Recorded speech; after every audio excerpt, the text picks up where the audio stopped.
Bonjour Chakib, que pouvez-vous nous apprendre sur Amin Chabat? Abdelhamid Chabat, 59 ans, est un syndicaliste et homme politique marocain. Il est député depuis 1997, maire de Fès depuis 2003 et à la tête d'un grand syndicat depuis 2009. Chabat a été élu en septembre 2012, secrétaire général de l'Istiklal.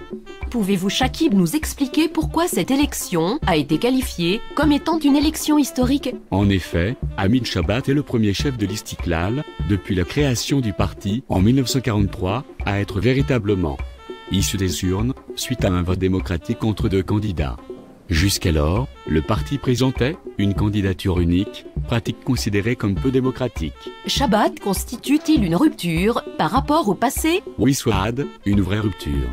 Il est, non seulement le premier à être élu, mais aussi le premier à ne pas être issu du cercle très fermé des pères fondateurs de l'Istiklal, qu'il a osé affronter par les urnes, en battant l'un de ses symboles.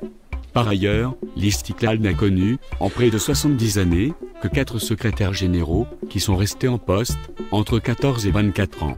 Donc statistiquement Chabat a des chances de rester à la tête de l'Istiklal jusqu'en 2029, date à laquelle il aurait 76 ans. À moins qu'il en décide autrement. Comment communique Amin Chabat par rapport à l'Istiklal? Le parti de l'Istiklal a toujours communiqué de manière très conventionnelle. Le site internet du parti est morne et peu actualisé. Chabat, lui, ne manque jamais une occasion de faire parler de lui, affirmant un leadership populaire et une très forte présence sur le terrain et sur le web.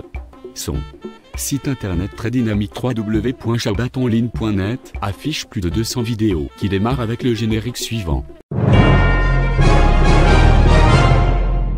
Chabat, grâce à son bagou, ses prises de risque, son goût pour la polémique est une bête politique à la mesure du chef de gouvernement actuel, Abdelillah Ben Kiran, qu'il n'hésitera pas à affronter. Et Amin Chabat, demain? Amin Chabat ne va pas finir de nous surprendre. Il a rapidement constitué son comité exécutif, dont font partie les jeunes étoiles montantes, Adil Douiri et Karim Oralab, qui sont présents avec nous ce soir.